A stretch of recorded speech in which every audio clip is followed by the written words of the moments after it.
Hello, good day. Oh, I just realized I'm not using high definition webcam, but okay, let's keep with that. A picture in this session. But welcome everyone. Welcome to the Out of the Box Developer. It is the second session of the year, and yeah, I hope you are excited to discuss with us and our specialists here. If you want to become an AI developer, what is the skills? What is the problems that the challenge that you will face, and yeah, what kind of problem that you will solve for and to become one.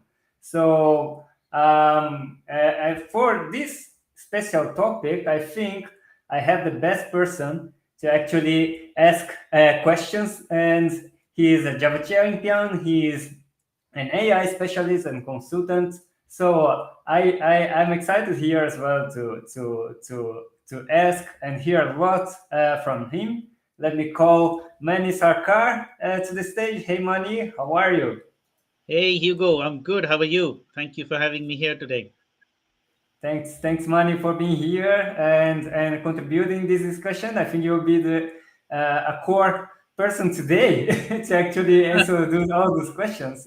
It looks like from the title, I did not know that was going to be the title till I recently saw it. So thank you for putting that subject in focus.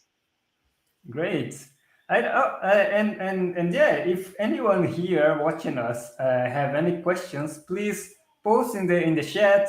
It will be the best way to contribute here, and we can answer your questions. We can address it, and it will become much more interesting for everyone. So, and I also want to bring another friend, our friends here, to contribute this discussion. He's also an architect, a manager, and Java specialist, and also now Python specialist. So I want to bring Pedro Cavallero here with us. Hey, Pedro. Hello, Hugo. Hello, Manny. Hello. How are you? So thank you for inviting me here. And yeah, this is a fun, very interesting topic. And I have some questions to Manny how about it because when we think about being AI specialist, there is so few people that we can ask, right? So let's wait for today. Great, and great. And I think before jumping to how to become an AI developer, I think it's interesting to actually discuss a little bit here. Why is it so in high demand? I see recently this week there has been a lot of layoff news of these big tech companies, and many of our friends was in this middle. And at Google, at least, one of the only one department that haven't suffered by this layoff process was the AI department from them. So I understand. I believe that there is a big reason why there is such they see such importance in this field, right? I think I don't know, Pedro, Mani, if you want to talk a little bit about what brings AI in the center of all these IT market movements. So there are cycles, and there are. It's. Have you seen Gartner has published a very nice diagram that works very well for how things evolve, especially in the technology field, and I'll share that later on. But there's also, and I give this example all the time, is if you look at the Dow Jones index, the stock market, it's been going on for over 200 years. But if you look at the index, it has been always going in waves. Like it looks like it has crashed, but it has risen up again, crashed, right? But if you look at the microscopic view, it looks like it has gone down, and people say, "Oh, the market's gone down." Then the market goes up. But if you really take the 200 years view, or maybe even if slightly less than that, but anywhere between 100 and 200 years view, you see there's always going an uptrend. or the trend is upwards. But there's always cycles in it.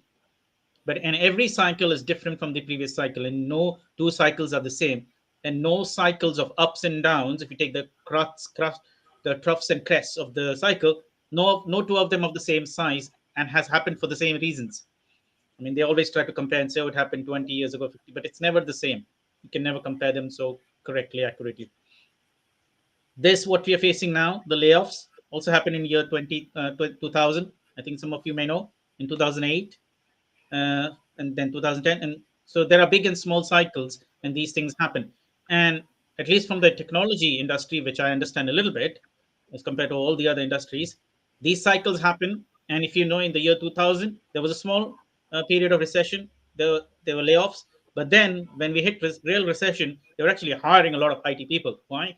Because during recession time, you you improvise, you make things more efficient, right? So you need more IT people. You know, you want to, there are companies who have got pockets of money, they want to capture the market, right? And then there are ones who are struggling, they'll be the ones who may be laying off and, you know, shrinking and reducing their balance sheet. So there's so many factors to it. A lot of it is economic, but a lot of it is business and strategic as well. But then there's also, so it's not like every cycle means layoffs of certain types and hiring of certain types. Like, you know, in the last 2 years in the pandemic, a lot of IT people were hired. And actually, in this cycle that we're going through now, a lot of those hires are now being reversed, right?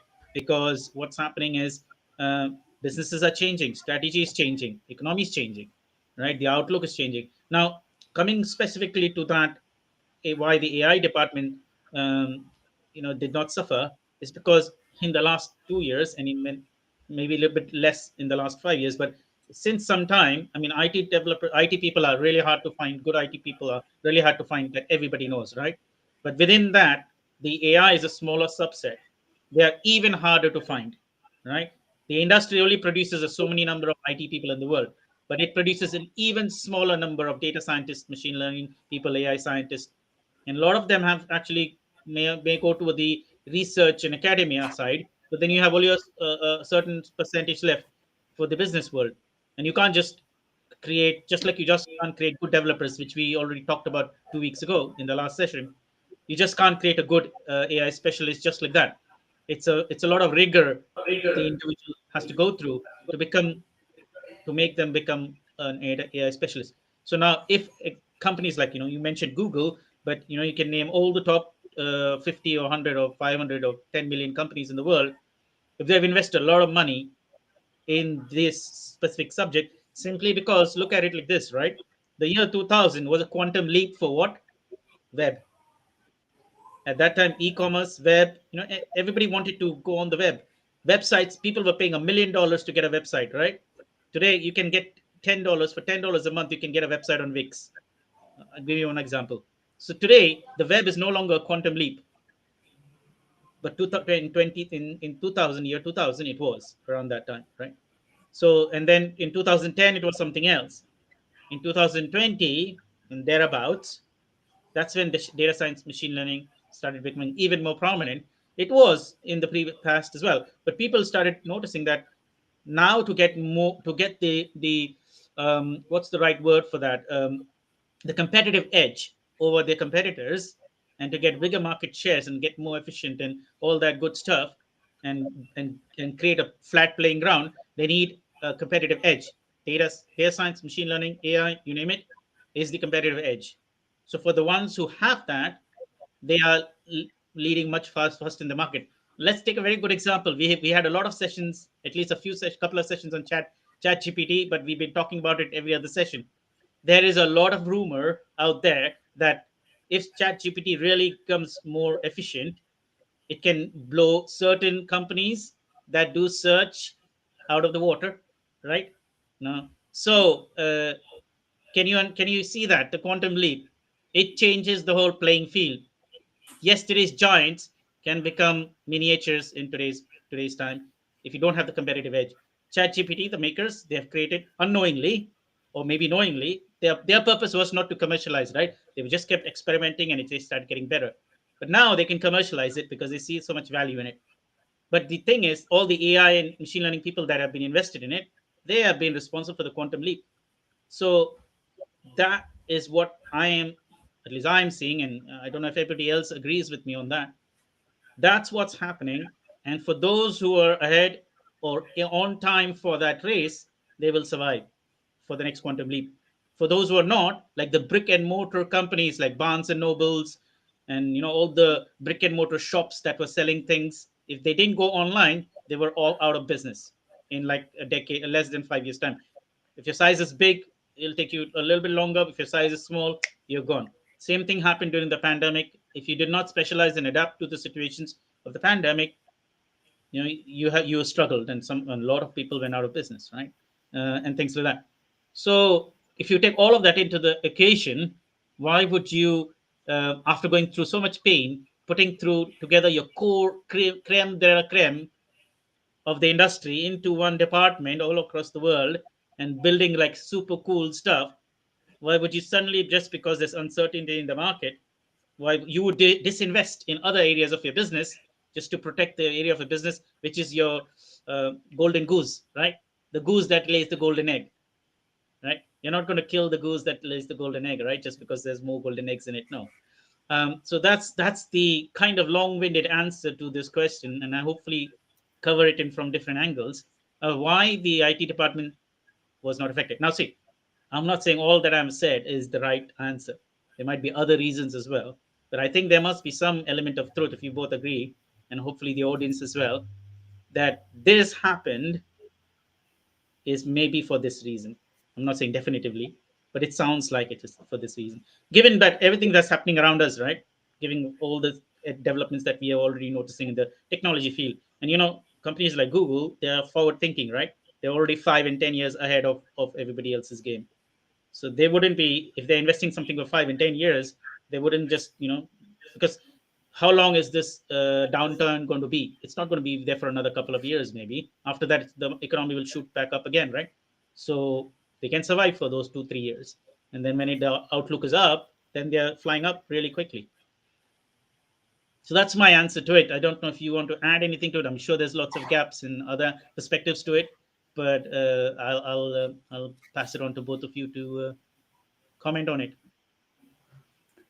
Yeah, I think before passing the word for Pedro, I just want to say hello to Marcelo Araújo. Hey, Marcelo, Davi Antonio as well wrote here.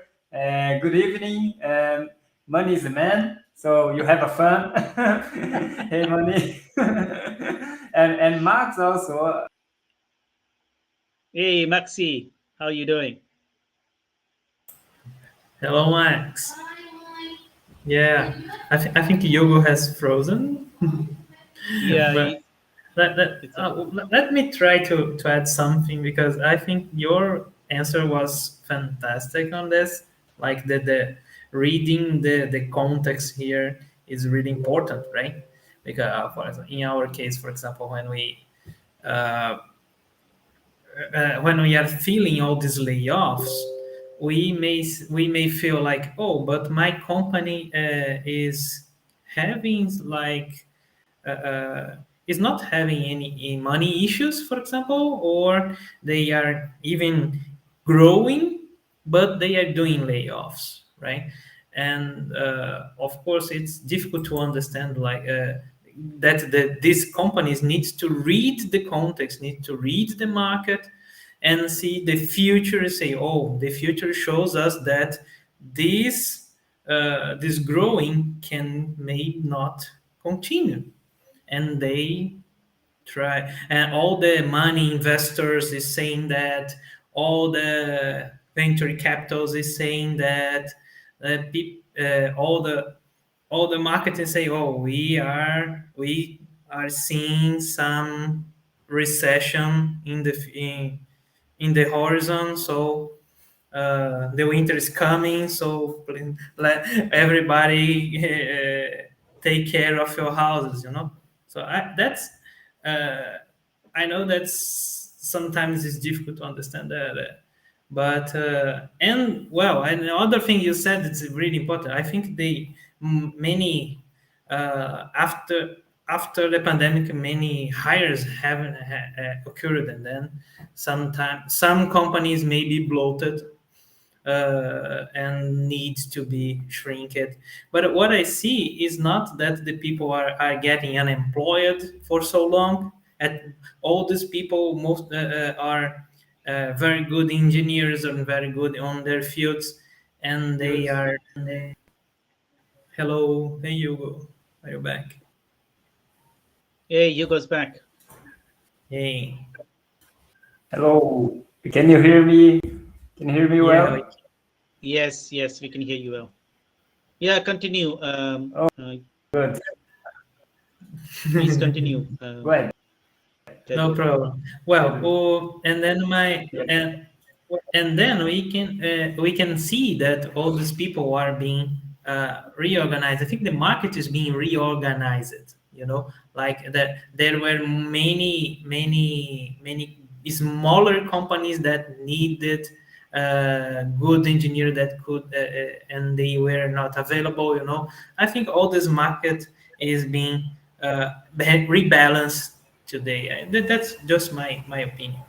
And but I don't know how is this for the AI part.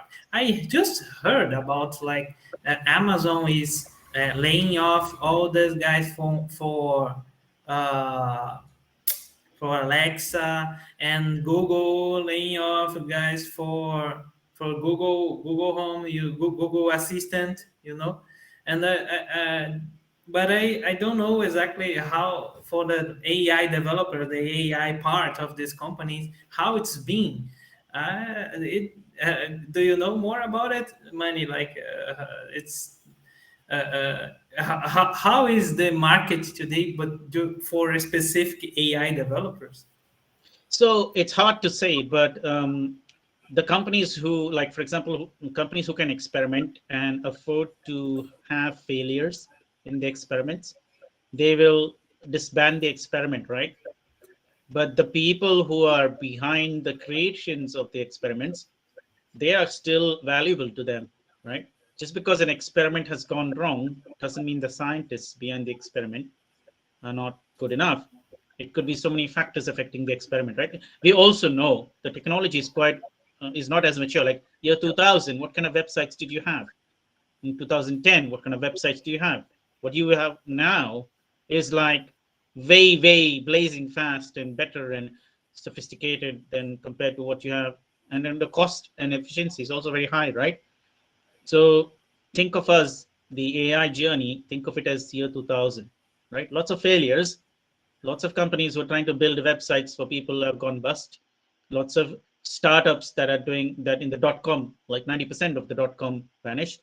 So you have that AI cycle as well. And companies like whoever those companies are, I don't want to mention them, if their experiments have failed, then they're kind of regrouping to come up with a new strategy, right? As opposed to like disbanding the people that they spend so much money on, because they know the people are invaluable.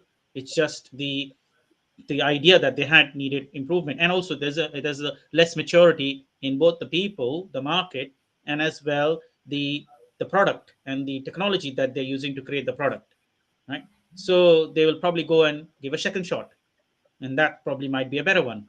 And by then the industry will mature even more. Like, for example, there was no chat GPT a year or two ago, right? There was like GPT, but not in the same shape as it is now. And imagine a year from now what you're going to have. They're already talking about chat GPT 5, and they already know how many trillion parameters it's going to be taking. And so imagine if that's the case, what is its abilities, right? So the people behind those experiments, they will reconvene and regroup to come up with something new.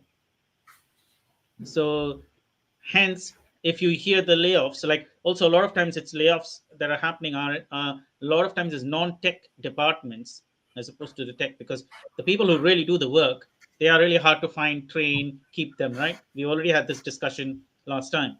So, and a lot of these companies spend a lot of time and money in recruiting and putting people together, then training them and then keeping them. They're also paying them high salaries. So if you put all of those numbers together, and they're also valuable people, right? They're very smart people and they know what they're doing. And if you guide them properly, they'll come up with some great ideas. And then that might be more successful than the previous one, right? That's what a scientist is about, right? Experiment, experiment, experiment. One of those experiments is going to hit off. Like a good example is Edison and the bulb, right? So that's my view on what you just asked me. And yeah, one thing that I can add here. Sorry, I had a power issue here, and the energies went down, and I'm back now. But about market, I work close to the people that works with AI and optimization problems, and one big challenge that they face in the market is that uh, current customers that want those kind of solutions, AI solutions, is that experimentation part that most of them want to have the exact result and exact return over investment, and they are not willing so much to have this experiment that might not give the result that they expect, because yeah, this is a difficult part about aligning expectations over this kind of project, right? But still have a huge demand over people that can actually create those models. It is as Mani said, it is another level of deep understanding about those models, how to use. And I actually had the opportunity to talk with some of my co-workers, and one thing that they raised here as a challenge for these kind of problems that AI uses. Not just the models and the algorithms that we can use, but also understanding the business part that is most important, because it will this is where you actually can get valuable insights and so on. So that is real. And I think that's maybe a difficult part, because nowadays we have this requirement that it's not just creating or developing something. You have to develop something and add these business rules to give some purpose for that solution. So you have to understand both parts. It was a challenge here in IT solutions in developing systems, but also I think more deeper challenge when we talk about AI, when we have to create models that actually solve uh, something in some context. I don't know if what Mani have about it, but I believe that it's really true when we have to think about mixing business and technology or techniques to actually give some purpose for the solution. Yeah, I think it's a big challenge, and it's the same challenge as we had with technology and business, and we're constantly having. And that is also that differentiates a good engineer and a good technical company, a good technical team, or a good team from an average and a less performing team, right? Because the good team knows what drives the pulse, right? Which means where is the business going? What are we doing this for? We're doing this to solve a business problem. What is the business problem? The business problem is so and so. How do we solve the business problem? Do we need this to be checked for? Do we need that to be checked for? Does this help the business problem? Are we really cracking the business problem with doing this? Can we make it efficient? Whereas all the other flavors and shades of the teams may think less and less of those things, and maybe deviating away from the actual goal, right? So that's kind of what has is the differentiator, isn't it? That's what makes a challenge worthwhile as opposed to it being challenging, right? There's a difference between the two, right?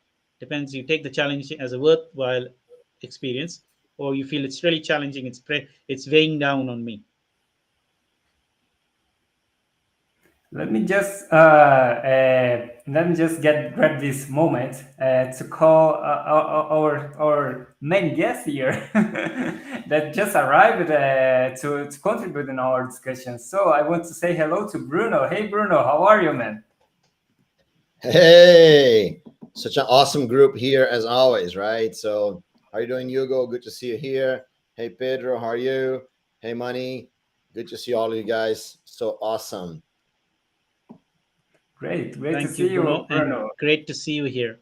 Yes, it's always good to be here. Look, I love those conversations, right? I think that the more we're able to talk, the more we're able to discuss things, the more clarity we have. What's worthwhile, what's not worthwhile, and because everyone has a different need in their careers, everyone's going a different direction. So it's always good to have like a conversation, right? So I just love this group here. And in you're the watching us, right? It's great to have you here. Don't forget to send your questions, your comments. We're always here for you. Exactly, and there, Bruno, just to grab you into the context here, we are starting the discussion actually about how to become an AI machine learning developer. And before starting this discussion of how to become, I just dropped another question, that is, why actually today this role or this field is in so high demand, right? We have been the ChatGPT things that was recently released, and everyone was in a big hype there, and really it's really cool to be ourselves here. we were playing a bit with the ChatGPT and the Dolly and other tools created by AI, using AI techniques behind. We are throwing a lot of questions to Money because he is the AI guy here. So Right. I don't know if you have anything that you want to ask or add here. Would be always Money welcome. Money's our top specialist, right? But the way I see is that we've been discussing AI, we've been talking about AI for many, many, many years, right? Decades, really, right? That this whole discussion has been, and I think as every technology, right? There's a lot of need of things to be, to be solved and problems to be discussed. There was a big need for us to have a lot of data.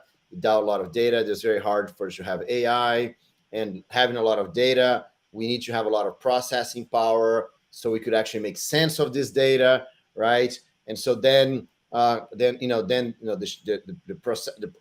processing became cheaper, storage became cheaper, and then the cloud came up, right? And so now you can actually have access to those things, right? Because when I started just a few years ago, right, when I was working for Sun, if you wanted to have some processing power, you would buy a Sun machine, right? And then 4 processors, and then 8 processors, right? And then you get all the way to the big Sun machines that had like huge walls of processors and all that.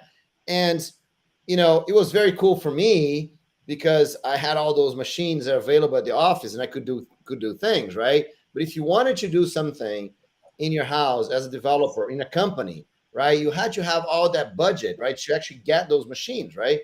And it was not easy, man. You want a machine like this, you would have, even if you had the money, they're not available to deliver to you next day, right? So they would take 60 days, 90 days, 6 months, right? Really, right? You get machines like this, especially here in Brazil, they had to go to customs, and you had all this import process that was really complicated, and it took a lot of time. And so really, how can you actually deal with all those big informations in a world like that, right? So then cloud computing came along, and then you want processing, it's there, right? You want lots of data, it's there, right? You want access to a lot of information. I mean, there's a lot of data sets that are just available, right? For you there. Like many years ago, when I first started working with Amazon, one of the very cool things that when Amazon launched it, was we having all this Amazon storage. It was really hard to work with, and then Amazon released the block storage, right? They could just kind of connect the block storage to your machine, and you would have like a normal disk, right? And that was cool. But for me, the thing that I said, man, this is going to revolutionize the world, right? It's because Amazon had those pre-built storages, right, with data, right? So you had, for example, all of Wikipedia in a disk, right? All the census data for the last thousands, I don't know how long, right? So last many years in the US, right? All the sensor data, so they're all there, right? So you click a button and you have a machine with all that data there for you, right? And so it's like, then things start becoming possible, right? Now things, and you don't need to make all the effort to make those things reality. And then suddenly AI start moving in leaps and bounds, right? And everyone's talking about Chat GPT, but we are just discussing this the other day. We've played around with at least 100 different tools, right? AI tools to build a logo, to build video, to build your codes and chat and absolutely everything.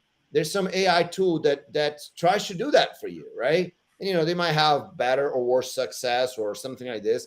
I just yesterday, my daughter works with, she works with producing movies, right?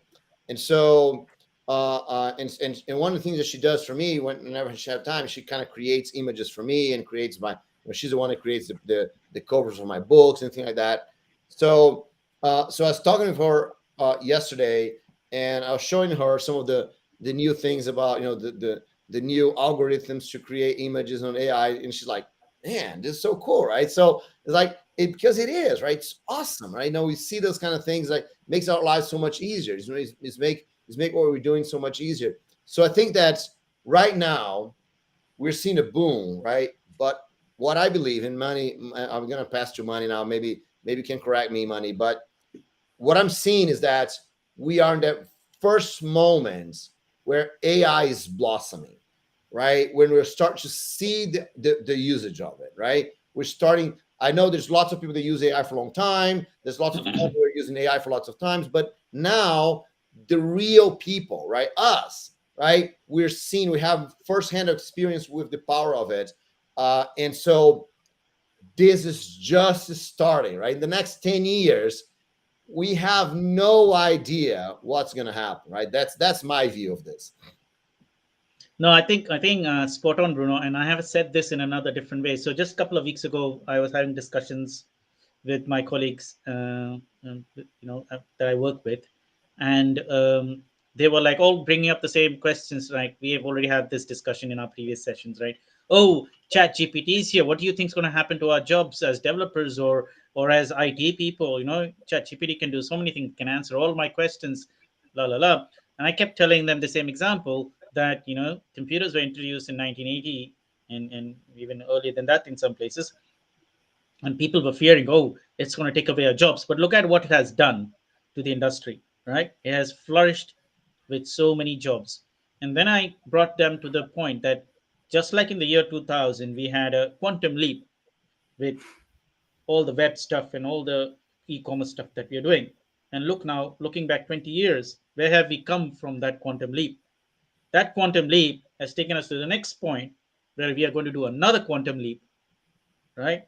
So that's where the Chat GPT thing is going to be the second quantum leap.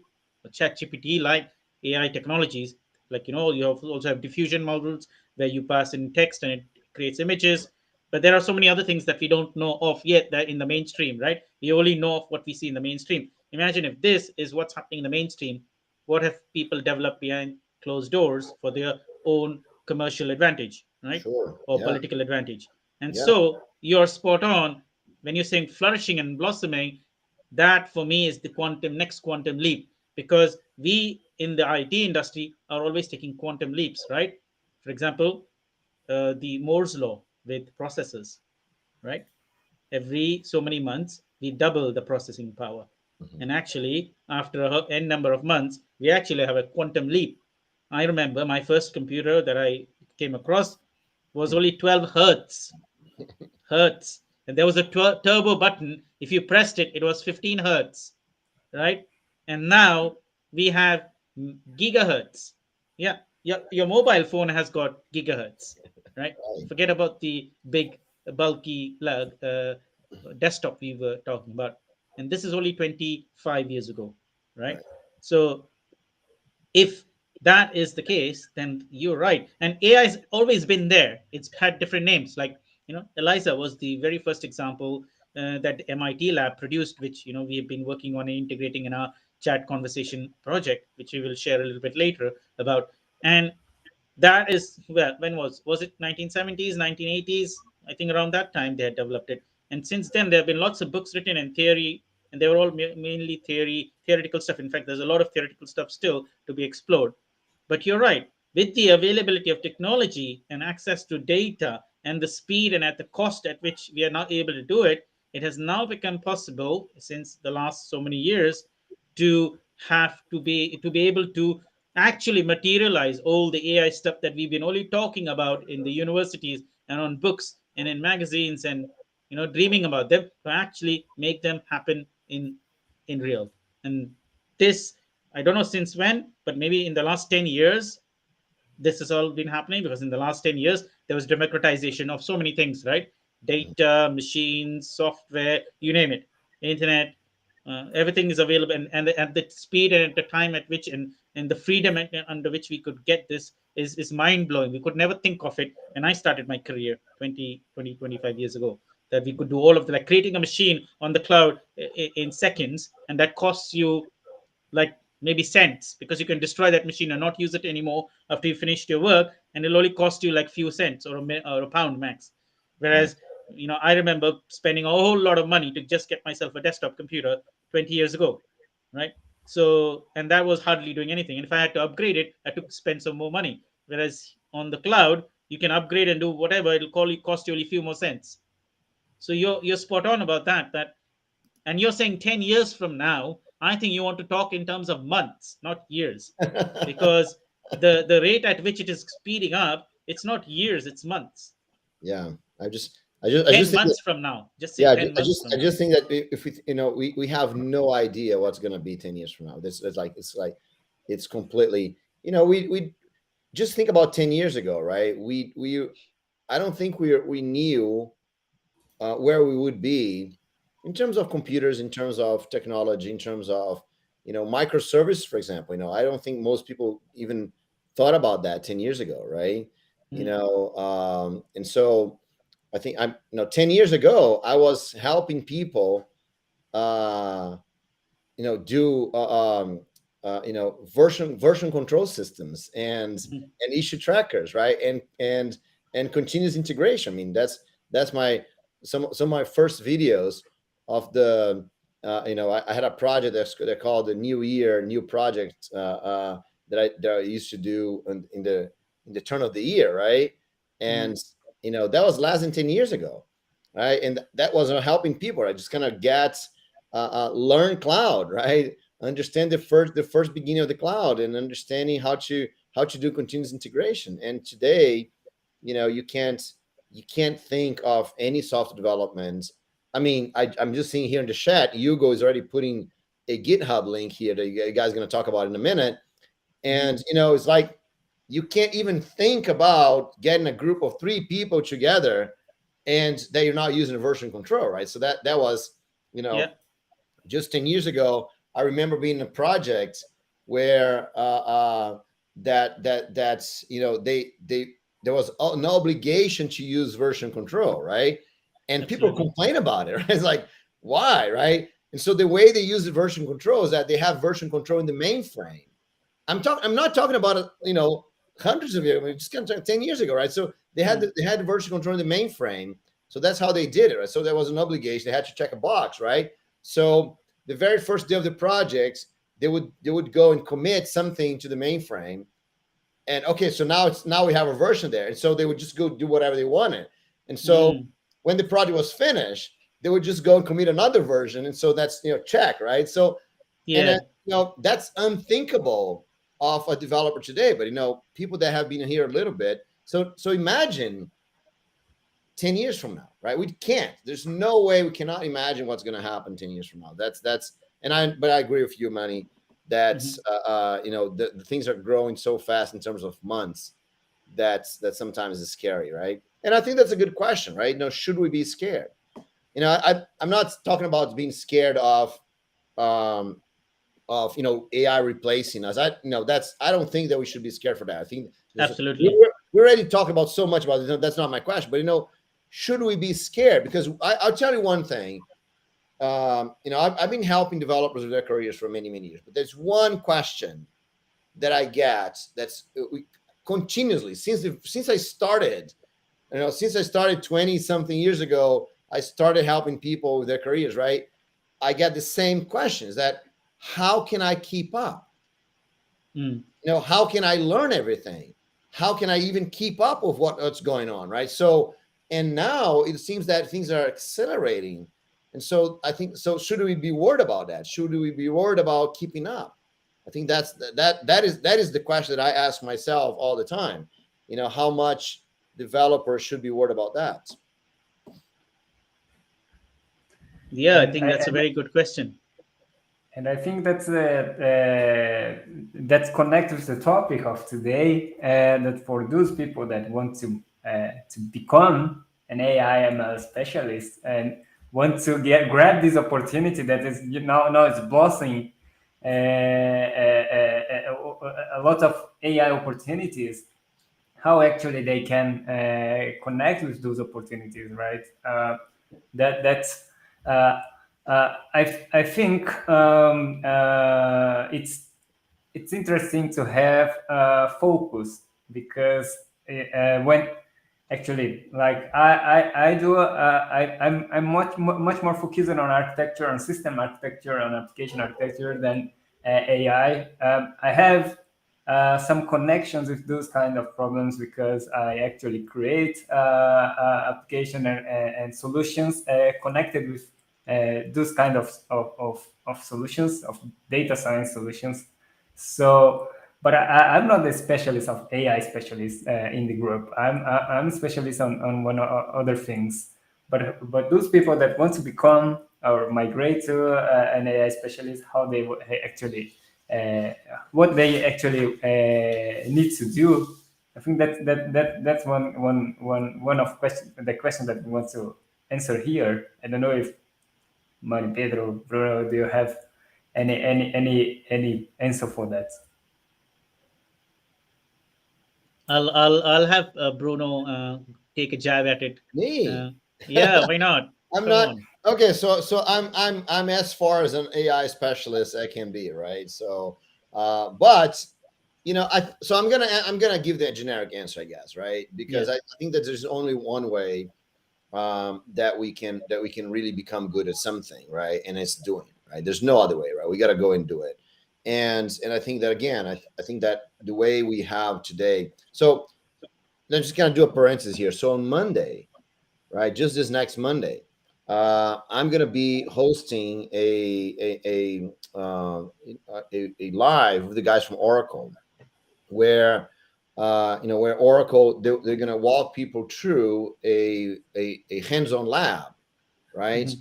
And one of the things that we're going to do there is use all the tools on the cloud, right, on Oracle Cloud. Use all the knowledge for you to do things, data science and databases and create models, all that, to model data from the Premier League, right, the soccer championship, right, from Europe. So basically, this kind of things, I love to be part of something like this, because it's actually learning by doing, right, and by doing something real, because the way I see, and I like to think that in sports, for example, right, we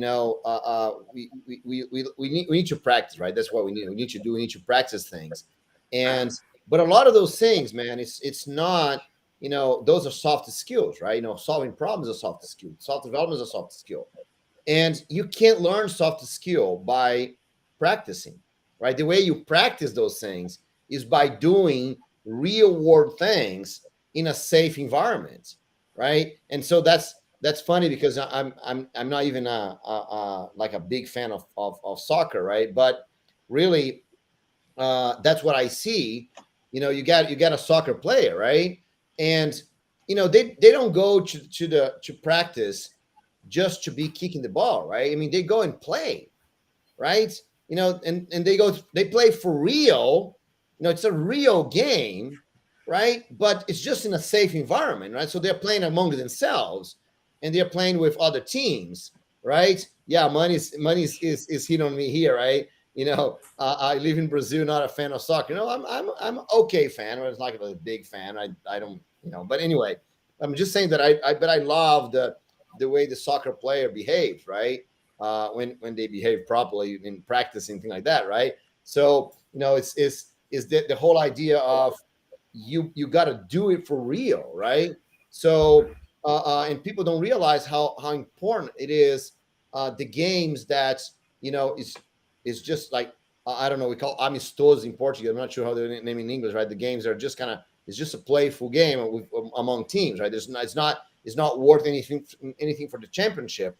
But those games are amazingly important for both teams, right? Because they have to play for real, right? And so that's the way I think you should learn artificial intelligence, kind of doing things for real, right? So I'm going to run this hands-on lab on Monday. We're going to get real data and get real results out of those data in a safe environment, right? You know, and then you could do that the same thing, right? You could get real data from anything and play around with it, do something with that, right? You know, just get whatever information you want, get a wrong information out of it. Doesn't matter, right? Just do something for you to understand what it is, how it works, and then that should give. Once you have a little bit of experience, once you've done one thing, then it's a lot easier for you to go back to your work and think, okay, what if I added artificial intelligence to my project today, right? What if my company added a little bit of artificial intelligence? And let me give an example, a parallel here.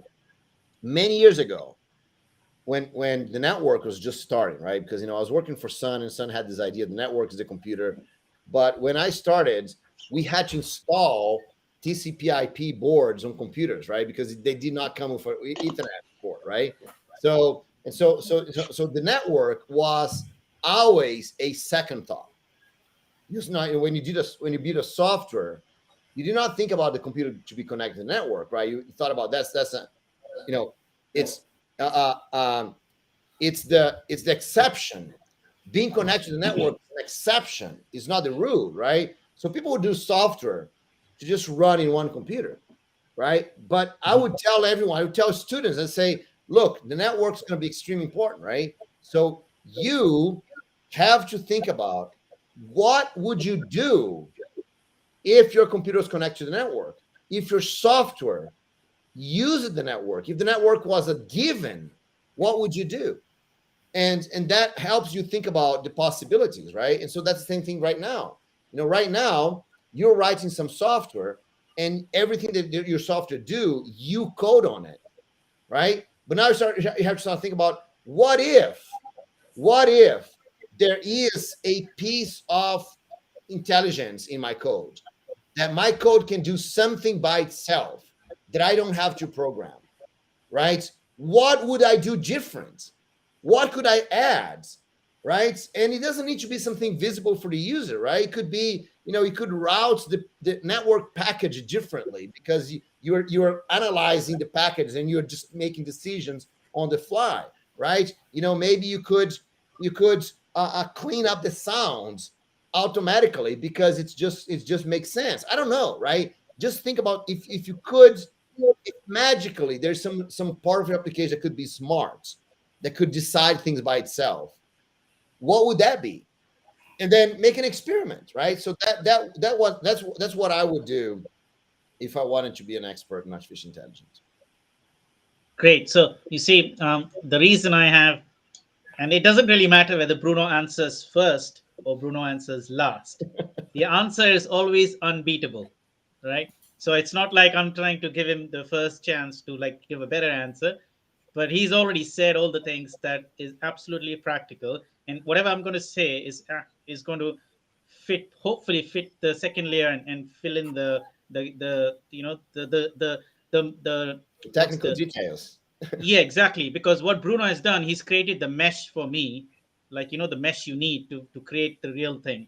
Mm-hmm. And all I need to do is fill in the exact details. So this is what I have been doing. My journey to become an AI developer has been so since 2017, have been freelancing, and I've been working with clients and mostly startups. And when you work with startups, the advantage is you get to do cutting edge stuff. Some of them are well funded, some of them are not, but they all want to do new stuff. And so in the process, I learned that some of my clients would do projects that they would not include me in because I did not have the AI skills. They would have other data and machine learning and AI people do it. So I said, why is that? That's my market share going away, right? I want to do the whole project. I mean, I got to think in terms of business as well when I'm doing freelancing, Right. because why do 1/4 of a project when you can do half of it? And so then I put myself to the rigor. I joined up all the meetups in the world that I could attend in the city of London after my freelancing gigs every day. I would do weekend meetups as well, and I signed up to multiple workshops and multiple study groups. They would all happen on different days, usually once a week, right? And then I signed up to Kaggle, and I started. That's exactly an example of what Bruno just said. Any data, even if it's wrong, just do it, because eventually you develop the intuition.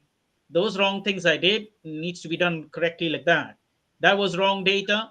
I processed it incorrectly, because you're also machine learning and training yourself by learning how to do machine learning.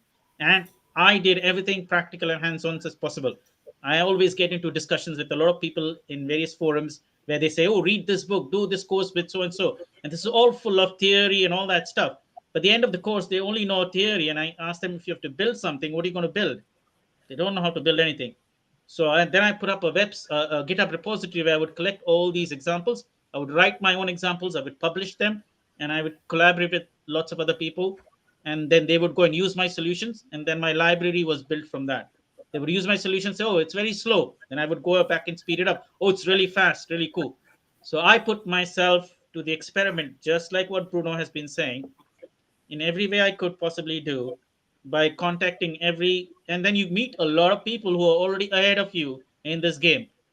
Then your learning becomes really, really fast. Because if you want to learn, join places where you don't look smart, where you are like last in the list, right? Where everybody else is ahead of the game. If you go somewhere where you are the smartest, then you're in the wrong place. You're not going to learn. I mean, you will learn, but you're not going to be able to stretch what you want to learn and what you want to know. And you have to pick and choose, because not everybody's going to teach you everything, and not everybody has things that you want to learn, right? So, and because I had the engineering background already, which I've been doing for the 15 odd years, it was easier for me to pick up data science, machine learning, data engineering, and all the data related stuff, because then I only had to learn the techniques, because I could learn the tools really quickly, right? I didn't need to learn programming languages or programming, or I mean, yes, I had to learn, but not from scratch. I had to learn the techniques of data, learn the techniques of machine learning. But all of that I did is I applied myself, just like Bruno has been describing for the last 10 minutes. Hands-on labs were my favorites. In fact, I ran one as well. I gave a presentation as well 2-3 years ago. There's a video online. So yeah, I applied myself, and I also gave presentations of everything that I learned. And I made all of my work available, and it's still available on GitHub. We got 1,000 plus stars on some other repository that Hugo also knows about. And now we have another repo where it's only 100 stars. Is it? Hugo, is that increased to the chatbot conversation? I have lost count of it. But so point is not of it getting stars. 23 stars. 23 stars. Oh, 1/5 of what I said. Okay. Never mind. It's not about the stars. It's about getting your work across to the world, so they benefit from it. They see value in it. They replicate it. And a lot of people have actually seen that work and actually taken inspiration from it and done other things. And I get invites for various things: to write a book, to review their books, or to present at their forums, or write a blog post on. So this has all come about because of all the seeds you sow by doing all the things that I did, that Bruno also explained. Because when you're out there doing and applying yourself, whether right or wrong, eventually it all grows into something good and big. So that's a kind of a philosophical answer, maybe, to the question, how do you become an AI developer? You don't have to mechanically do it. You got to do it exactly how Bruno has been describing, and use the details that I've just described, put them together, and you're on the right path. So But, hence, I asked Bruno for the answer, because who better than Bruno could answer something where it is It has more to do with mentoring and guidance. Sorry, Pedro, you were about to say something. Yeah, I'm about to ask a question. I think it's a newbie question, but it's something that I really struggle with. You say you are an AI developer, and when we are like go to courses and see, and we say we this, uh, can you a little bit the difference between these three, like the data engineer or data scientist or AI developer? So they are all interchangeable in some sense, but AI is the most general word, right? And it has been there for a long time because that's what people would emulate, refer to something that was not natural intelligence, but that was also showing intelligence.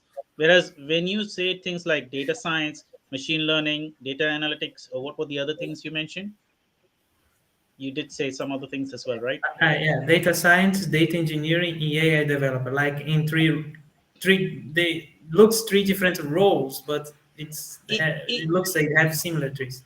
yeah, they might be overlapping. So let me put this out like this: an AI developer may or may not be working with data purely. An AI developer would be doing, again, this is very subjective. Everybody will interpret it differently. But the way I look at it is, when you say I'm an AI developer, I mean there is no such term, but it could also mean that you're writing a lot of algorithm and you're using data that you may have not specialized in, but you must have collected it, and you're going to use that data into your application and make use of the data to write your application. So, for example, if you really look at some of the AI models from the past, you'll see there'll be like huge nested if else, if else, if else, if this value is greater than that, and small. And even if now, if you take an AI model, like a machine learning model, and there are applications to convert that model into code, pure code, and I can share the details of it later on. That will show you the whole model, and it'll be a huge file, megabytes, and all you'll see is if then if then if then if then all the way around. So when you pass in data into it, it gets filtered through all those gates and comes out through the right gate, and that's where you get your answer. So when you get a weird answer like 0.53231, is because one of those if then else's has turned out to be true, and it has exited the loop, or they exited the branch, and that's where you get the answer. So that someone who would manually do that, which is what used to happen in the past, that is AI developer. Okay. And okay, people might quote me wrong for it, but this is one example of it. Right. And in the past, people did it. If you look at very old C, C++, or BASIC, or any programs, Pascal programs that were written with AI in it, it would have this because that's a model for me. So we all are actually AI developers, except our models are too simple. Our if statements, the if block is super small and less complicated, and it does not take into account many things that an AI developer's code would take into account. Okay. Now, when you say a data scientist and a data engineer, there are new roles that have been developed because the AI developer is so busy, and he or she has to think about so many things that cannot specialize in just understanding and learning about data. So there's another person who specializes data and understands the science behind the data, understands the statistics behind the data. See, I'm not saying the AI developer may not understand the statistics and science behind the data, but they might just spawn that task to a data scientist to do all the study with the data, and then the data scientist comes to the to another developer and gives the data to them for them to go and create. Now, in real life, this is not what's happening today. Data scientist is also an AI developer. An AI developer is also doing some data science work, right? And a data engineer has some understanding of data science, some understanding of AI, but a data engineer is mainly processing that data to help the data scientist and or the AI developer. So you see, the data engineer is more like taking the data. If it's huge, if it's not clean, if it's not consistent, it's making it all of that so that the data scientist can do proper analysis of it, and afterwards the AI developer or the software developer or whatever you want to call it takes that model or that data that the data scientist has validated or the statistic that the data scientist come out with and plugs that into his or her application to make their application more intelligent. So now I have segregated this into three roles, and I've kind of said some things that are not fully true because in every organization there are different titles, but they do mostly similar things. In some organizations, they hire a data scientist and they expect them to do data engineering and DevOps and other things. In some organizations, they have a data engineer and they'll have to do some machine learning as well. right? So this title is really what everybody interprets, and their idea of what they should do is sometimes different. So, but my understanding of what they're doing based on my experience, again, the industry takes it differently. Yes, there's a lot of ambiguity in these titles. I And hope that yeah, answers your question. Sorry, you go For on. sure, for sure. yeah, those are definitions that is very close to what I see also in the where I work. And actually, one thing that people ask it to me also. I just want to say a quick hello to Mario. I see he's waving hands here. And one question that I got here is about the courses that people can actually go after to learn AI. They're also worried, concerned about the deepness of these courses if they because a lot of them gives you this A to Z, become a master in AI in a very short time, and it probably not goes to the foundations, but in the end it does actually the really necessary for the role, for the task. What is your point of view about it? I have one point of view, but I want to hear from you guys what do you think about. Anybody wants to take a jab at it, Pedro? I think I should give you more chance to talk. I use up a lot of bandwidth here when I explain. So why don't you start off? Maybe Hugo, you can join, and Bruno and I will follow on after that. Well, yeah, actually, I do see a lot of advantage when you have an academic background when we talk about AI, because it really has much more deeper knowledge behind it. So if you have some of these understanding, I see also in where I work, if you have a master's or anything else that can actually show up your skills on this path, it's really appreciated, and you have much more opportunity with that. But also grabbing those what Manny and Bruno already said about the experience that you create. That counts a lot. Maybe you don't have the academic background, but you are able to solve problems and help people with real problems. And I just want to grab this opportunity to actually, and best way to create those projects or participating projects like an AI project, and you are not on the field yet, is finding some open source project like we did here. Money just shared with me the chatbot conversation. It is an open source project that we created. Money created it first, and I give some help with support of that. And actually, the purpose behind it is to help people experimenting, creating some other chatbots here, and aggregate with their experiments, so you can actually see how it works behind and bring your own. If you can connect a ChatGPT here, it would be awesome. We'll be very happy and willing for help with that. So that's a really good way to actually create your experience. If you are not yet, you don't have all these backgrounds. So that's my point. If those courses actually help you to create to help someone with some real problem, I think that counts a lot. Yeah, I think that every time you participate in open source projects, it's really helpful, right? Because it's a way for you to learn on a real world thing with other people. You can do small things, and because it's a project, other people are doing other things, so even your small thing counts, right? So yeah, that's a great invite to Hugo. Pedro, you were going to say something. Yeah, Why don't you? When I first learned about machine learning, I was thinking I say, oh, I'd like to work on that. It was 2015, and then I'm I went to a course, that Andrew Nig's course in Coursera, a fantastic one. And I said, "Oh, it is awesome. It's just it's lots of math and everything an engineer can like." And I say, "Okay, let's try to do something with this."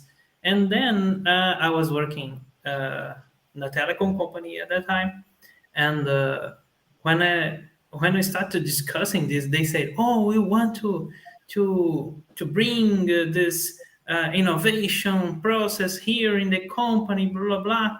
And then I started an innovation project, you trying to use machine learning, and the most difficult part was to find, okay, where we can apply machine learning in our case it was billing process.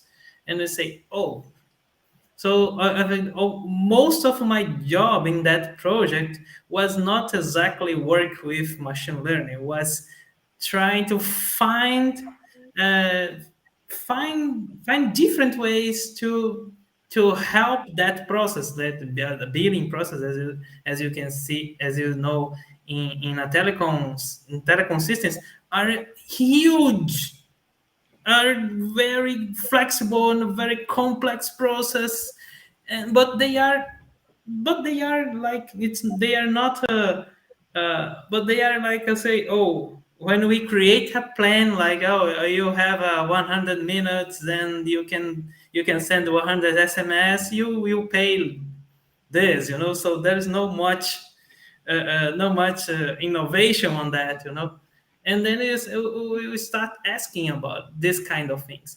Then we found to say, oh, maybe we can work in this, trying to get find if the people is not gonna pay the bills. And then we went to that path of where I can help these bills to be paid. So, well, and then we find some ways, and then after that we could like try to work on something really really interesting, but we again struggle with the data of it. So, oh, we will have this idea, we want to do this, but there is no like public data to work on that.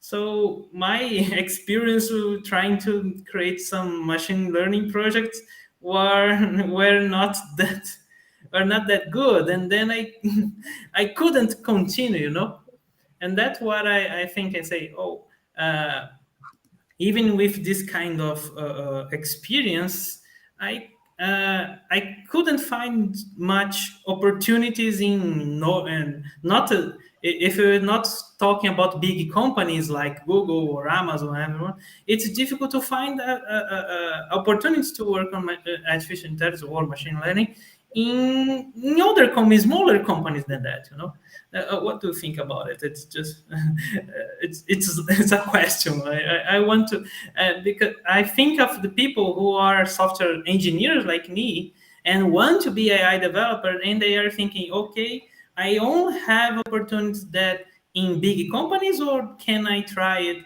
There is another company that I can get this kind of opportunities. So yeah, it's a. I mean, also going back to what Hugo said, and then also I will plug in what you're saying, Pedro. Is firstly, doing a course. I've done them as well, but it's still only a starting. Just like it's just getting warmed up, right? It's not really running the 100 meters or the marathon or the 200 meters. Yeah, but what Bruno said about really getting a hands-on experience, and hence, whenever I was learning in my days, which is not long ago, which is only like 3 or 4 years ago, a little bit more than that, I always stuck to practical angles. If anybody ran a hackathon or a hands-on session or a study group that was practically driven, I would be there. You would find me there. But if someone gave a talk, yes, sometimes once in a while it's good to go and listen to someone talk, unless they showed something that was practical. It's a theoretical talk is only entertainment, right? Because you're not really applying yourself. You have to really apply yourself in this subject because you have to talk to people get their insights. Everybody's experience counts. Everybody's done things differently. Some mistakes you make, somebody else doesn't make, so you tell them how to fix it, and vice versa. The knowledge exchange, all of that is countless. You may not get that in a course, because the course will be, here's the subject, some slides, here's the material, go read it.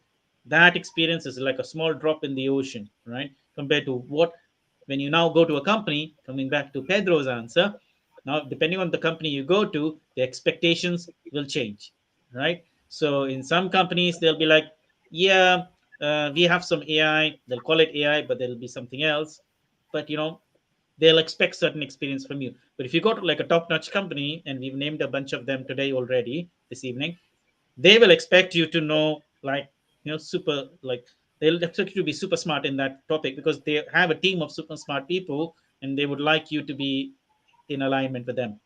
So then you need to have that kind of experience, which means if you really check on any one of the average experiences of their team, you will see that you'll have to at least meet that, because otherwise you're not going to be able to compete.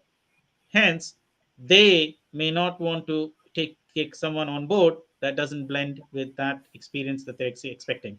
There's all those kinds of things to consider, and hence it's a complicated subject in itself. But if you have that experience, you have the rigor, and if you've been going to all these different, at least in today's time, we have the opportunity to go to various community events, interface with communities, then people automatically find out about your capabilities way before you're going to be applying to their company, right? Because they actually scan the market, they scan the community to see who are the bright bulbs or the bright sparks in the community, and they'll absorb you way before you want to even think of applying with them. And I have had some of these experiences in the past, and I know of others as well. I think our good friend EL, he's been here a number of sessions ago, and he's got a data scientist role at a very popular, well-known company, and because there were these various community involvements and his personal experience. So that's kind of what the two need to strike nearly close enough for the match to happen. Is what the way I'm thinking about it. Hopefully that answers your question, Pedro, and I hope I have been able to cover a little bit of what you said, Hugo, earlier about the course, and it being just a starting fluid, like to get things warmed up. But then comes all the rigor that you have to put in, because you have to see the other side, what the company expects from you and what they want you to do. Yeah, and in terms of companies, right? The last thing that Pedro said, right? What kind of companies you can work on? I think that a few years ago, when artificial intelligence was just starting, I think that the positions were in companies that were kind of on the bleeding edge, right? They're really experimenting. But today, man, every Yeah. single company. Actually, I my suggestion, the way I think all the time is that the best way for you to grow in your career is where you are right now. You can always move, right? Mhm. But right now, where you are right now, that's where people trust you. That's where people know how capable you are, right? That's where you can really suggest something and make something happen very fast, right? And so lots of Mhm. people say, "Oh yes, I want to be I don't know, maybe a data scientist or an AI developer or whatever, right? So or a Java developer, whatever it is." People, I always think that if I get a job in another company, right, that will consider me that, right. So then I learn, I study, I do a lot of that, and then I move to another company that because my company doesn't allow me to do that or something. But in reality, it's a lot harder for you to get this other job, right, than if for you to do something here where you are, right. So Mhm. look around, see what can you do right here, right now, where you are, right. Mhm. Implement something, suggest a pilot project, suggest an experiment, go teach something to your colleagues, do a tool that your colleagues could work with. I know there's so many things you can do right now, right here, and if you can show the validity of that, then what happens that you might even get paid to do that inside your company. and then you get the experience, and then you might move. So a good example of that I always think about is Rodrigo Moutinho, right? So when Rodrigo was working for his company, his company they're not doing any sophisticated things, anything like that. But he got tired of every time that he wanted to test their software, right? He needed to recreate the database and all that, and they would ask him, so take a look at the problem of this customer here, and the customer had a specific version of the software, a specific version of the database, so he had to recreate all that, and sometimes it took a week for him to prepare the environment to find the problem, right? And so instead of waiting his company to start doing automation like this, he did it, right? So he helped his own work, right? So he automated the process of creating a test database and the right version of the software. He used containers for that. I mean, he did all that. That was not what his company was doing, right? No one told him to do that. They were against his doing that, but that made his job easier. And when he did that, everyone's like, man, this is awesome, right? This saves us so much time. Can you teach other people in the group to do the same thing that you're doing, right? And so a lot of times we can do things for us. So that's what I would say. In your company right now, what can you do? What is a small thing that you can do? Because every single company will need some kind of artificial intelligence, some kind of data science. It might not be, the Google level data science, right? It might not be, the Netflix type of artificial intelligence, but they will need something. So you can get the experience right now. So I know, although I know that there are many companies that you could try to be hired for, Pedro, but I think that if you can think about something inside your company right now, that's the quickest way to actually make this a reality. Yeah, that's a spot on answer, simply because data is the next web that every company must have. Just like every company in the year 2000, around that time or before that, was told, if you're not on the internet, you're not on the web, you're not visible. That's right. Right? Something in those lines. I think you know this, Bruno, right? Yeah. Same statement, just the nouns have changed. Instead of web. If you don't have a website, right? If you don't have a website, you don't exist, right? Exactly. Instead of a web, you say data, you say machine learning, you say AI, all those are variants of the same word. If they don't exist in your plan for the next 1, 3, and 5 years, forget about 3 and 5 years, in the next 1 year, then it's terrible times for, and you can see that how companies are going helter skelter, right, left, and center, to even introduce a little bit of data science, machine learning, AI into their product, services, whatever you call it, simply because of this thing. So, which means the opportunity is right where you are. Exactly what Bruno said. Right. Because if you try to go to someone like Netflix and try to do that, the competition is fierce, right? Because their requirements are also top notch.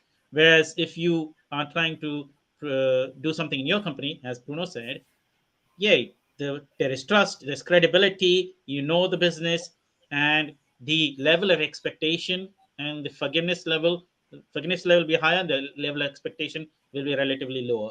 And then that would rise as your experience increases, right?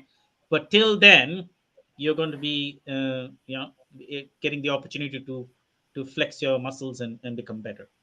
Right. Great. And and I think we are close to the end of the. Actually, we already passed 1 hour of session, so I think it's a good time to do our traditional sharing books titles and to our audience. And yeah, if you for our audience, if you have any question, there's still time for that. And yeah, while we are sharing our book, so who wants to start with the book? I'm going to be redundant and say the same book that I had suggested or somebody else had suggested a long time ago, but it can never usually be an old book, because it's always a book you would like to refer to if you're a developer. And the applause goes to Bob Martin, Clean Code. Great. And this applies to the data science and machine learning world as well, because it is also highly recommended because they are also writing code, they're also writing software, where you got to follow these clean code principles. Good. It's always a great title for every developer or anyone that is in the IT field, right? I see Pedro. Yeah. Who, Yeah, I think yeah. I can. I want to share this book here. This is not a technical book. This is a book for small stories, and but this is a fantastic one. Like all these stories are very well written. They it's a very prized book. People, it's a book that was is already renowned. So, but I just read it, and I say, oh, this is amazing. I think it's if you wanna not take a technical book for now and want a fantastic book to read it for literature. This is a good one. Stories of Your Life and Others. Stories of Your Life is the story that was based that movie called The Arrival. You don't remember Arrival, the movie, and this is the story that movie was based. So it is fantastic book, and I suggest you to read it if you want. If you just in the moment you have like you wanna pleasure time, not getting technical things. So More relaxing moments. relaxing, yeah. Great. Before going forward with the books, I forgot to add. Let me share here. Money just shared the Arrival movie, right? So let me share here. This year, in the beginning of this year, I don't know if all the audience did see it, but we created this new mascot for the out of the box developer, and we are struggling. We are struggling with the name for it. The story behind it is that I tried to teach Dali what is the out of the box developer and to create me a mascot, and it just create this creepy thing. But actually, at least I became a little bit close to Attached. attached. I got attached to the drawing, and I just used it as our new mascot here. Uh, I just know he is the box breaker, but I don't have the name yet. So if any of you audience have some suggestion, yeah, please tell us. It will be awesome to have some ideas. I tried also ChatGPT to give some good ideas, but he failed on this test. So yeah, I hope human forces to actually create a great name for it. and and from my side, I would like to share that I always, when topics come to AI, I always like to share the Yuval Harari's 21 lessons for the 21st century. It's always a good thing to actually think about the future of AI. It's interesting point of view, and yeah, I always like to talk about it. So I think Bruno, do you have a book today? Yeah, so I wanna talk about a book that it has a little bit to do. It's this book has been published a few years ago. Let me see how old the book is. It's from 2009, right? So it's like that's 10 years ago, right? So, but I think it's still very valid, right? Because on this book's called Free, the future of so it's Free, the future of a radical price, right? And why I think this book is relevant for this conversation, because Chris Anderson talks about how things are getting cheaper, right, and how you actually can you can start making free things, right?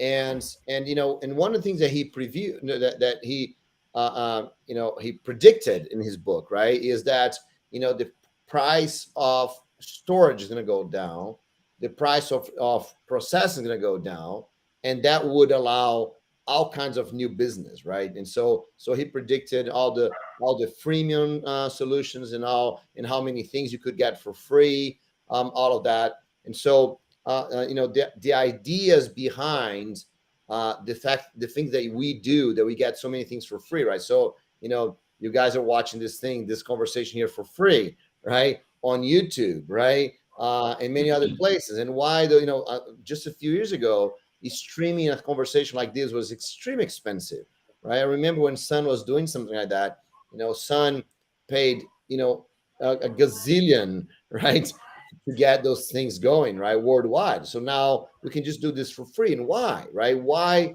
can we do this for free? It's because, it's free for them almost, right? Because, and that's where I think artificial intelligence is right now, right? Because storage becomes so cheap, we can actually do the things that we've been talking about, artificial intelligence, for many years. And so I think that's an interesting book that talks about the why this happens, and what kind of experiments have been done, and not only on the digital side, but on the real side, and on how people can actually make things for free. And so I think that's a very valid book, because a lot of things you're going to read in it already happened, right? But a lot of things of it was predictions. But it's very interesting that you have this mindset of, how can I make things easier, cheaper, faster for my customers, and how can I make money out of that, right? Because that's the whole idea. So I like this book. Great. Awesome. Thanks you. Nice share, Bruno. So I think that's all for today, and I hope you enjoyed the session, and I hope you got excited to, if you are looking to become an AI developer, you got excited with it, and some of those tips help you with this journey. So I want to thank. Yeah.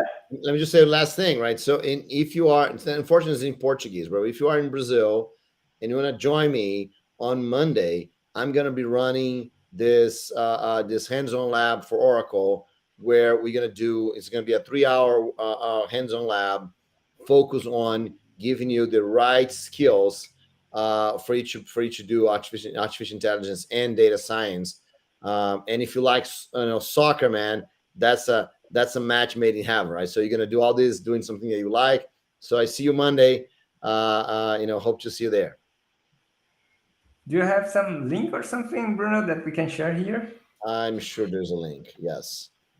So say something while I'm trying to find a link here. Okay. So what? Yeah. I don't know what money. What do you have some last words here to share to everyone? We can see clearly Hugo, and that's understandable, is running a little bit out of words, because he's been running the whole show since the beginning. And actually, we must raise a toast to Hugo, and also Pedro. Pedro is a new joiner, but Hugo's been there for nearly 9 months, a bit less maybe, or a bit more. And he is really caught up to speed with the style of the out-of-the-box developer sessions. I remember Bruno used to be running this along with me early 2022, and now it's Hugo who took over midway, and I think he's running the marathon. It's a triathlon or whatever that race is called, which goes for many other kilometers. And he's been doing that, and he's doing a great job. Like, every month, every week, it's like better than the previous one. Like, he's come up with this mascot. He's come up with quite a few things that you don't know behind the scenes that we know about. So soon you will find out. And a lot of that will be creations from Hugo. But it has been driven by none other than his mentor. Is that right? His mentor is sitting just on the other screen. And so applause to Bruno. He does all the button pushing, and the actions come out from the side. So actually not. No. So let me be very, very clear here. So, me and you, we started that.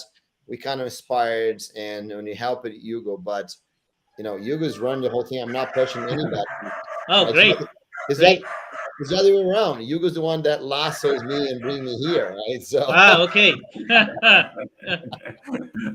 Great. That's good to know that our actions led to inspiring someone else to take and run with it. Like, I wasn't expecting it. We weren't even planning for it, right? It was just going to be Right. 2 of us, and we would have guests. But now it's become 4 and 5 sometimes. So that's really great progress, I think, in the last 9 months. And we haven't been even doing it full time. Sometimes we even missed it to once a month, or sometimes we didn't have it in a month. And despite that, it was all great stuff. Right.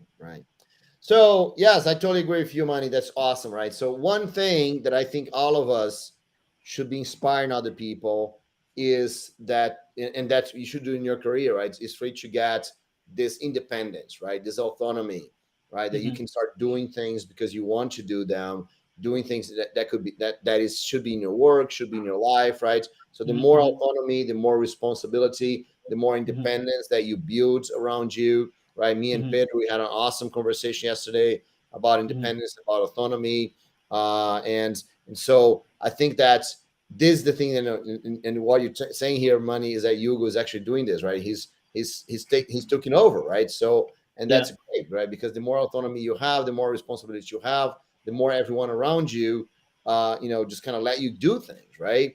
Yeah, absolutely. Because I think that's the important thing. That's what open source is, right? If you go there and you do things, then people give you things to do, and they trust you. But if you just keep there waiting, well, if they need, that's for me. The one thing that, for example, someone is having a problem, right? And then you come in and say, if you need help, you call me, right? That's kind of saying, look, do it by yourself, right? Because I'm not going to help you, right? Because if you have to create that barrier, that if the person needs help, they need to care to call you. So you got to do the other way around. You gotta go and do and help, right? So it doesn't help if you come to an open source project. Hey guys, I'm here available to help, right? If you have anything for me to do, let me know. It doesn't help, right? You got to go and do something, and then you might think, exactly. But there's nothing there's nothing that I know. Okay, so go do whatever you know, right? Go answer questions for beginners. Go clean the floor if you can. I mean, go do something to show that you are there to help. And once you do that, everything changes because people are just going to let you do, right? So that's what happened with Hugo, right? Hugo did not say, hey, can I help? He just came in and he started doing it, and then he took it over, right? Actually, I'll tell you one thing, Manny, that you might find funny, but that's true. When I'm going to use my account, we're using Restream to transmit that. When I'm going to use my account for Restream, I ask Hugo, he's using it. So he's using it more than you are using it. Yeah, he's getting more value from it than you are. Right. So that's great. That's what taking over means, right? You go do it, and you take your space, right? You position yourself, and that's a great thing, right? I think we'll need to ask Hugo for access rights on many of those assets he has created. Right. Yes, exactly. Everything's on his now, right? Yes. Okay. So I'm just gonna put here the link. I was thinking about here, and there's a live hands-on lab on Monday, but we're here speaking in English, and there's lots of people in English. So what I'm doing, I'm gonna put here is the actual hands-on lab in English that you can run by yourself, right? So you can just go to that page. All the information is there. The step-by-step is there. So even if you don't come on Monday, you can always come and do by yourself whenever you want. And you're going to have access to some cool tools and everything. So just go there and do what you need to, and go learn, right? That's great. Okay, guys, thanks. Good. Thank you, Bruno. Great. So if you are interested, just click the link and register here. And yeah, I think that's all for today. And wait, one more thing. Go ahead. Come on, guys, help us out. Subscribe to the channel. Put a like there, right? I know I'm not one that says this a lot, right? But this channel is just starting, right? And so it has to have its own life. It has to have its own. So if you like this conversation, if you want to participate, just give a quick like there and subscribe to it. Then you're going to be notified next time we do this, and then we can have better conversation because you're going to be part of that. Yes, sure. Great to remind it. Yeah, please. We are just starting, and there is lots of things that we want to do here. And yeah, we'll be very happy to hear your questions and actually answer them. So I think that's it. So yeah, see you in the next session. Bye bye. See ya. Bye Thank you. bye. Bye.